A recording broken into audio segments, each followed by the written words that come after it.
सत्ता को आईना दिखाना राष्ट्र धर्म है, ये देशद्रोह नहीं हो सकता। और देश की सुप्रीम कोर्ट ने आज इसी बारे स्पष्ट संदेश दिया है।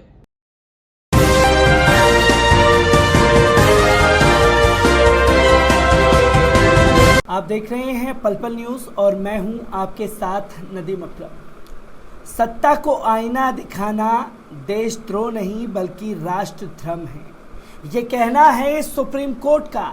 और सुप्रीम कोर्ट ने केंद्र की मोदी सरकार को आईना दिखाने का काम किया है, जो धड़ल्ले से प्रसाद की तरह लोगों के ऊपर देशद्रोह का मुकदमा लाद रही थी।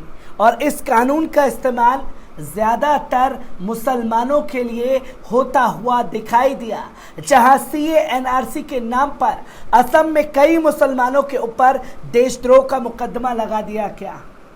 और तो और जब शाहीन बाग में सड़कों पर महिलाएं निकली, कई लोगों के ऊपर देशद्रोह का मुकदमा लगा दिया गया। और जब इस पर सरकार से कुछ पत्रकारों ने सवाल पूछे तो पत्रकारों के ऊपर भी देशद्रोह का मुकदमा लगा दिया। और जब कार्टूनिस्ट ने सरकार के खिलाफ कार्टून बनाया तो देशद्रोह का मुकदमा लगा दिया गया। ये तस्वीर लगातार देश से सामने आई और जो कानून का गलत तरीके से इस्तेमाल खासतौर पर केंद्र में बैठी मोदी सरकार कर रही थी, तो आज सुप्रीम कोर्ट ने आईना दिखाने का काम कर दिया केंद्र की सरकार को, जहां ये मैसेज दिया कि माय लॉर्ड, देश के हम हैं, आप बनने की कोशिश ना करें और जब तक आपको सबूत ना मिले तब तक किसी और के ऊपर देशद्रोह का मुकदमा दर्ज ना करें। कड़े शब्दों में फटकार भी लगाई गई है। कोर्ट में क्या कुछ हुआ है उसे आपके सामने रखूंगा और किस तरीके से किन किन लोगों पर देशद्रोह का मुकदमा लादा गया, जिसमें कई दिग्गज हस्तियां शामिल हैं, वो भी आपके सामने रखूंगा। पर इससे पहले रणदीप सुरजेवाला, कांग्रेस के सीनियर लीडर का बड़ा बयान सामने आ रहा है। क्या कुछ उन्होंने इस पर कहा है, पहले नजर डाल लेते हैं। नमस्कार साथियों, सत्ता को आईना दिखाना राष्ट्र धर्म है, ये देशद्रोह नहीं हो सकता। और देश की सुप्रीम कोर्ट ने आज इसी बारे स्पष्ट संदेश दिया है। सत्ता के सिंहासन पर बैठे निरंकुश शासक, लोगों की आवाज कुचलने वाले निरंकुश राजा, जन विरोधी नीतियों की आलोचना पर जनता को जेल की सलाखों के पीछे डालने वाले शासक, जान लें कि अब जनता उठ चुकी है। जनता की आवाज को ना कुचला जा सकता, ना उसका दम घोटा जा सकता, ना उसे दबाया जा सकता, क्योंकि राष्ट्र धर्म में सरकारों की आलोचना और शासकों को सच का आईना दिखाना हमारा धर्म है। कांग्रेस 2019 में यह कानून खत्म करना चाहती थी। आज देश की सुप्रीम कोर्ट ने इस पर पाबंदी लगाकर साबित कर दिया कि हमारा रास्ता सही है, लोगों की आवाज उठती रहेगी, यही जन आंदोलन की परिपाटी है। जय हिंद। तो दोस्तों, आपने रणदीप सिंह सुरजेवाला को सुना, जहां साफ शब्दों में उन्होंने कहा कि सत्ता को आईना दिखाना देशद्रोह नहीं बल्कि राष्ट्र धर्म है। और कांग्रेस इस कानून को लेकर के 2014 से ही लड़ाई लड़ रही है और 2019 में कांग्रेस चाहती थी कि इस कानून को निरस्त किया जाए और खुद सुप्रीम कोर्ट को आगे आकर के इस कानून को निरस्त करने का काम किया गया है। पर इस कानून को निरस्त करने के बाद सवाल भी खड़े हो रहे हैं, तो लोग सुप्रीम कोर्ट के सपोर्ट में तमाम बातें भी कह रहे हैं। उन तमाम बातों को आपके सामने रखूंगा। आपको बता दें कि सॉलिसिटर जनरल तुषार मेहता ने शीर्ष कोर्ट से कहा है कि जहां तक देशद्रोह के विचाराधीन मामलों का सवाल है, हर केस को गंभीरता अलग होती है। किसी मामले का आतंकी कनेक्शन तो किसी का मनी लॉन्ड्रिंग कनेक्शन हो सकता है। सुप्रीम कोर्ट ने बुधवार को महत्वपूर्ण फैसला सुनाते हुए राजद्रोह कानून की धारा 124A पर रोक लगा दी। शीर्ष कोर्ट ने इसके तहत दायर सभी लंबित मामलों पर भी रोक लगा दी। कोर्ट ने कानून पर केंद्र सरकार को पुनर्विचार का निर्देश दिया है।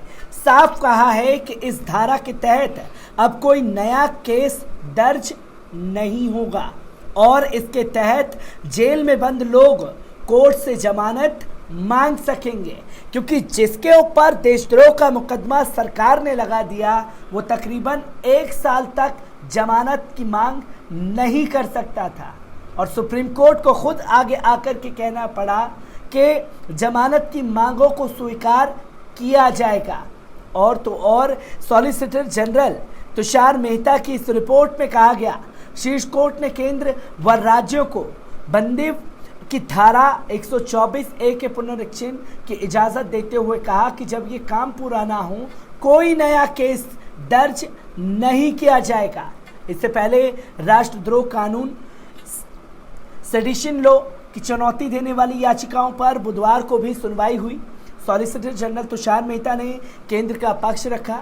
अपनी दलीलें पेश करते हुए उन्होंने कहा कि एक संज्ञेय अपराध को दर्ज करने से रोकना सही नहीं होगा।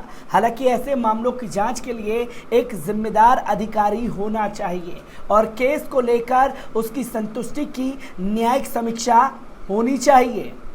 2014 से 19 के बीच जो देशद्रोह के 326 मामले दर्ज हुए हैं उसकी ज़मीनी हकीकत को भी जान लेना ज़रूरी है। जहां वर्ष 2014 से 19 के बीच देश में इस विवादित कानून के तहत कुल 326 मामले दर्ज किए गए। इनमें से केवल 6 लोगों को ही सरकार दोषी ठहरा पाई। केंद्रीय गृह मंत्रालय के आंकड़ों के अनुसार कुल 326 मामलों में से सबसे ज़्यादा 54 मामले असम में दर्ज किए गए। हालांकि 2014 से 19 के बीच एक भी मामले में दोष सिद्ध नहीं हो सका है। सिर्फ सबसे ज़्यादा मामले 54 असम में देखने को मिले। 326 में से 6 केस पर ही दोषी करार दे पाई सरकार, सबूत जुटा पाई। 320 के खिलाफ जो देशद्रोह का मुकदमा लगा करके जेल की सलाखों के पीछे डाला गया, उन लोगों के खिलाफ सरकार को सबूत ही नहीं मिले, जिनमें अकबरुद्दीन ओवैसी का भी नाम सामने आता है, कन्हैया कुमार का भी नाम सामने आता है। और किन किन लोगों पर ये मुकदमे लगाए गए, एक बार इस पर भी नज़र डालते हैं। आपको बता दें कि अमरावती से निर्दलीय सांसद नवनीत राणा और उनके पति रवि राणा के खिलाफ राजद्रोह के तहत मामला दर्ज किया गया था। सिरसा में किसानों पर जुलाई 2021 में राजद्रोह का मुकदमा दर्ज किया गया। कृषि कानून के विरोध में प्रदर्शन कर रहे किसानों के खिलाफ राजद्रोह का मुकदमा दर्ज किया गया था।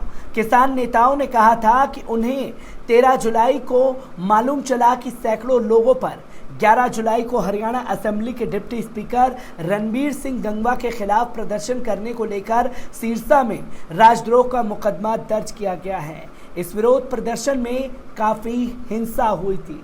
आरटीआई एक्टिविस्ट अखिल गोगोई, असम के साहित्यकार हिरेन गोहेन और एक वरिष्ठ पत्रकार पर सीए के खिलाफ टिप्पणी करने को लेकर राजद्रोह का मुकदमा दर्ज किया गया था। गुवाहाटी की एनआईए कोर्ट ने अखिल गोगोई और अन्य लोगों को राजद्रोह के आरोप से बरी कर दिया था। जेएनयू में 10 लोगों पर राजद्रोह के आरोपों के तहत मामला दर्ज किया गया। इसमें कन्हैया कुमार, उमर खालिद, अनिर्बान भट्टाचार्य, आकिब हुसैन, मुजीब हुसैन गट्टू, मुनीब हुसैन गट्टू, उमर गुल, रईस रसूल, बशरत अली और आखिल बशीर भट्ट को आरोपी बनाया गया था। तो वहीं पटेल आंदोलन के नेता हार्दिक पटेल के खिलाफ सूरत पुलिस ने चार्जशीट दाखिल की थी। अहमदाबाद क्राइम ब्रांच ने पाटीदार आरक्षण के कारण गुजरात के कई हिस्सों में भड़की हिंसा को लेकर हार्दिक पर राजद्रोह का मुकदमा लगाया था। तो वहीं सिंगर कोवन को तमिलनाडु की पूर्व सीएम और दिवंगत एसडीएमके के नेता जयललिता के खिलाफ अपमानजनक सामग्री अपलोड करने को लेकर राजद्रोह का मुकदमा दर्ज किया गया। तो वहीं मार्च 2014 में 60 कश्मीरी छात्रों पर उत्तर प्रदेश में राजद्रोह का मुकदमा दर्ज किया गया। एआईएमआईएम नेता अकबरुद्दीन ओवैसी ने साल 2013 में आंध्र प्रदेश में एक भाषण दिया, जिसके बाद उन पर राजद्रोह के तहत मुकदमा दर्ज किया गया। उन पर धार्मिक समुदाय के बीच नफरत भड़काने का आरोप लगाया गया।